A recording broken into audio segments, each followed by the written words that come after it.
के पिछले अंक के वीडियो में हम लोगों ने जाना कि उत्पत्ति के आधार पर, रचना के आधार पर और प्रयोग के आधार पर शब्द के कौन कौन से भेद थे और उसके अनुसार से शब्दों की निर्माण प्रक्रिया किस आधार पर की जाती है। इसमें थे तत्सम, तद्भव, देशज, विदेशज, रूढ़, यौगिक, योगरूढ़, विकारी और अविकारी शब्द। इस आधार पर अध्ययन के पश्चात जो है मूल रूप है उसमें अर्थ, क्योंकि सार्थक शब्दों के अनुसार से उसका अर्थ होता है, तो इसमें भी कुछ ऐसे भी शब्द होते हैं जिनका किसी न किसी रूप में अर्थ होता है। तो शब्द पूर्णतः सामाजिक होते हैं। देश, काल और स्थिति के कारण से वह शब्दों के अर्थ में परिवर्तन आता है और उसे इसलिए अर्थों के आधार पर शब्दों के भेद भी बतलाए गए हैं और वह इस प्रकार से हैं। तो पहला भेद है वाक्यांश के लिए एक शब्द यानी अनेक शब्दों के बदले एक शब्द। दूसरा है पर्यायवाची शब्द जिसे समानार्थी शब्द भी कहते हैं। अनेकार्थक शब्द, अनेक अर्थों वाला शब्द, एक शब्द का अनेकों अर्थ होता है, अनेकार्थक शब्द। विलोम शब्द जिसे उल्टा शब्द भी कहते हैं। और श्रुति सम भिन्नार्थक शब्द, सुनने में समान लगे लेकिन वह अलग अलग अर्थ को देने वाला शब्द होता है। और शब्द युग्म, दो शब्दों का जोड़ा, वह शब्द युग्म कहलाता है। इस प्रकार से इसे हम लोग अर्थ के आधार पर शब्दों के भेद कहेंगे। इसकी चर्चा भी वह शब्दकोश को बढ़ाने के लिए इस रूप की चर्चा व्याकरण में की जाती है, जिसके आधार पर हम विभिन्न प्रकार के शब्दों का विभिन्न स्थानों पर उसका प्रयोग करते हैं और उसके अनुसार से जो है उसके अलग अलग अर्थ होते हैं। पूरे भारतवर्ष में एक शब्द अनेक रूप में बोले जाते हैं, तो वह पर्यायवाची में आते हैं। अलग अलग शब्दों का लेकिन अर्थ एक ही होता है, उसे समानार्थी भी कहते हैं। वाक्यांश में पूरा वाक्यांश न लिखे, अगर उसका एक अर्थ अगर जानते हैं, जैसे कहें कि मांसाहारी अगर शब्द जानते हैं तो सीधे रूप में मांसाहारी लिखते हैं, या कहें कि जो मांस का आहार करता है तो उस वाक्यांश के बदले में अगर शब्द का प्रयोग करते हैं तो समय की बचत होती है। इस आधार पर हम लोग उन शब्दों के बारे में जानेंगे। तो पहला रूप है इसका अनेक शब्दों के लिए एक शब्द। इसके कुछ उदाहरण इस प्रकार हैं, जैसे अनादि, इसके लिए वाक्यांश होता है जिसका आदि न हो। आस्तिक, जो ईश्वर में विश्वास रखता हो, जिसका कोई शत्रु न हो, उसके लिए एक शब्द है अजातशत्रु। जिसके वास का कोई पता ना हो, वह अज्ञातवास। इस प्रकार से बहुत सारे जो भी शब्द हैं वह उसमें वाक्यांश के लिए शब्दों का प्रयोग किया जाता है।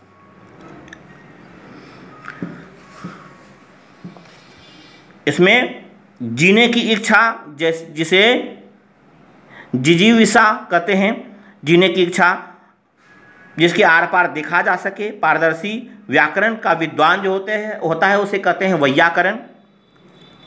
जन्म से अंधा जन्मांध कहलाता है। जो आंखों के सामने ना हो, अप्रत्यक्ष। दूसरे लोक से संबंधित, पारलौकिक। दो बार जन्म लेने वाला, द्विज। यानी पक्षियों को भी द्विज कहा जाता है। एक बार उसका जन्म अंडे के रूप में होता है और दूसरे बार वह अंडे से निकलता है, इसलिए पक्षियों को द्विज भी कहा जाता है। जो कम खर्च करता है उसे कहते हैं मितव्ययी। इस प्रकार के शब्द अनेक शब्दों के बदले एक शब्दों का प्रयोग करते हैं। दूसरा भाग है पर्यायवाची। पर्यायवाची में एक शब्दों का धरती पर अलग अलग नामों से जाना जाता है। जैसे पृथ्वी को हम लोग धरती, वसुधा, धरा, भू आदि नामों से जानते हैं। बादल को घन, जलद, वारिद, मेघ आदि नामों से जानते हैं। फिर चंद्रमा को, चांद को हम लोग चंद्र, राकेश, शशि, इंदु, इन विभिन्न नामों से जानते हैं। नाव को, नौका को नाव, नैया, तरनी, नौका आदि विभिन्न नामों से जानते हैं, लेकिन उसका अर्थ एक ही होता है, वस्तु एक ही होती है, इसलिए इसे पर्यायवाची शब्द कहेंगे। इसमें जो है आने वाली परीक्षाओं में जब भी परीक्षाओं में दिए जाते हैं तो इसमें एक शब्द के दो पर्याय पूछे जाते हैं, इसलिए पर्यायवाची शब्दों को भी याद करना अत्यंत आवश्यक है। तो आपके पाठ्य पुस्तक में दिया होगा, उसके उदाहरण के आधार पर उसे पढ़ें और सही उच्चारण के साथ में उसे बोलेंगे। जैसे मेढक को मंडूक, दरदुर और दादुर भी कहा जाता है। इसमें से कोई भी दो शब्द जो आपको याद रहे, जैसे कुत्ता को कहेंगे कुकुर, स्वान और सारमी। तो अपनी सुविधा के अनुसार से उसे उसमें से कोई भी 2 शब्द याद करें, और यह अवश्य रूप से निश्चित रूप से पूछा ही जाता है। रिश्ते नाते में जैसे कि बाल अर्थात बच्चा, बालक, लड़का कहते हैं।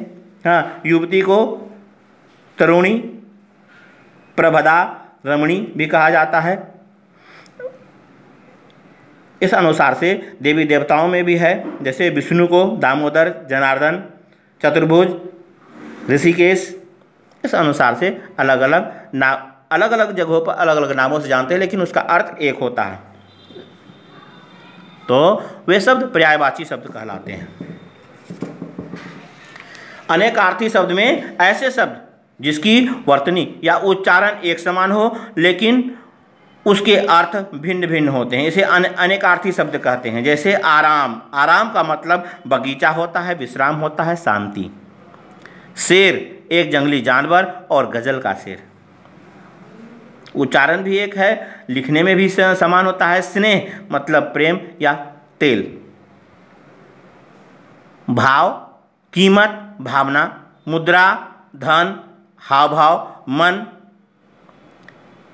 गणित के तौल का 40 किलो बराबर 1 मन होता है। फिर मन का मतलब मणि भी होता है और मनुष्य का मन। यह तो इस प्रकार से जो एक शब्द उच्चारण में भी समान हो और वह लिखने में भी, जो वर्तनी जिसे कहते हैं, वह लिखने में भी समान रूप से लिखा जाए, लेकिन जब उसके अर्थ अलग अलग होते हैं तो उसे अनेकार्थी शब्द कहते हैं। जैसे धारा, कानून की नियम जिसे धारा कहते हैं, नदी की धारा। खेत का मतलब खेत खलियान होता है और खेत का मतलब मरना भी होता है। जैसे भर का मतलब भरना हुआ और भर मतलब एक निपात, यानी जिस पर जोर देकर के बोला जाता है उसे निपात कहते हैं, तो निपात के रूप में भी प्रयोग किया जाता है। कुल का मतलब वंश होता है और कुल मतलब सारा, यानी और कुल मतलब पक्षियों की आवाज़ भी होती है। इस प्रकार से अनेकार्थी शब्द का भी प्रयोग किया जाता है। जैसे पास का मतलब निकट और पास मतलब परीक्षा में पास होना। राशि मतलब धन, समूह, और राशि मतलब ज्योतिष संबंधी जो है वह राशियाँ, उसे भी राशि कहते हैं। गुरु का मतलब शिक्षक, गुरु मतलब भारी, और उस्ताद जो बड़ा हो, हाँ, उसे भी गुरु कहते हैं। इस प्रकार से अनेकार्थी शब्द हुए। इसके बाद में है विलोम शब्द, उल्टा शब्द, ठीक विपरीत अर्थ वाले जो शब्दों का वह विपरीत अर्थ हो वह विलोम कहलाता है। विपरीतार्थक कहते हैं, स्वतंत्र का परतंत्र होता है। इस प्रकार से उल्टा अर्थ देने वाले शब्दकोश जो है वह विलोम शब्द कहलाता है। इसके बाद है श्रुति सम भिन्नार्थक शब्द, सुनने में समान लेकिन वह अलग वर्तनी और अलग के कारण वह अलग अलग अर्थों को देते हैं। जैसे आयात मतलब बाहर से आना, और आयत मतलब होता है एक आकृति जो आमने सामने की भुजाएं जिसमें बराबर होती हैं, उसे आयत कहते हैं। अंश, अंशवार और दंश, अंश मतलब होता है कंधा, अंशवार और तालव्य अंश मतलब होता है हिस्सा। जैसे कुल का मतलब होता है वंश और कूल मतलब किनारा। हर्षुकार अगर रहे कुल में तो उच्चारण में कहेंगे कुल, और कूल तो उच्चारण से भी अंतर हो रहा है लेकिन सुनने में लगभग समान होता है। जैसे अरी और अरी मतलब शत्रु, और अरी मतलब किसी भी स्त्री को अगर संबोधित करते हैं तो वह अरी कहते हैं, अरी कह के संबोधित किया जाता है। जैसे अयस, अय तालव्य अयस मतलब अपकृति यानी बदनामी, और अय दंश मतलब अयस मतलब लोहा। इस प्रकार से सुनने में समान होते हैं, लेकिन जैसे कृपण मतलब होता है कंजूस, और कृपाण मतलब होता है कटार। चिता मतलब सब जलाने के लिए जो सजाया गया सेज होता है वह चिता कहलाता है। चिंता मतलब दुविधा, और चीता मतलब बाघ की एक प्रजाति। कटिबद्ध, हाथ में, कटिबंध मतलब हाथ में पहनने वाला आभूषण, और कटिबद्ध मतलब हाथ जोड़ करके तैयार रहना। तो सुनने में समान लगे लेकिन उसमें वर्तनी के आधार पर अर्थों में परिवर्तन रहता है। निश्चित रूप से उसके अलग अलग अर्थ होते हैं, कुछ भिन्नताओं के कारण से उसमें अंतर होता है। जैसे आर्त मतलब दुखी, और आर्द्र मतलब गीला। इस प्रकार से वे शब्द हैं जो श्रुति सम भिन्नार्थक शब्द में आते हैं।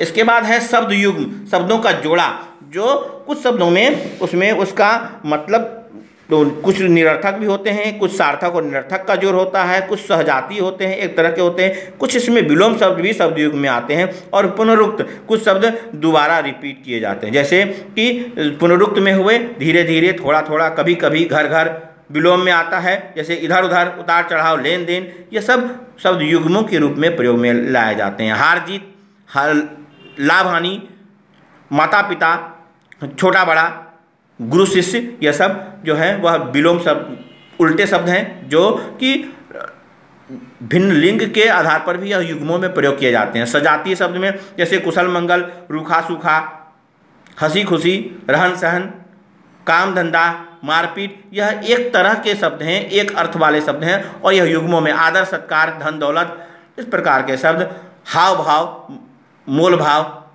ताल तलैया, इस प्रकार के शब्द में दोनों का अर्थ समान होता है, उसे कहते हैं, वह भी युग्म में आते हैं। फिर सार्थक और निरर्थक, जैसे एक का अर्थ होता है, पहले का अर्थ होता है, दूसरे का अर्थ नहीं होता है, निश्चित रूप से इसमें होता है, एक का अर्थ होगा ही। हाँ, जैसे लूटपाट, चहल पहल, छिन्न भिन्न, तो एक का अर्थ होता है, दो में से एक का अर्थ। जात पात, लोटपोट, हाय तौबा,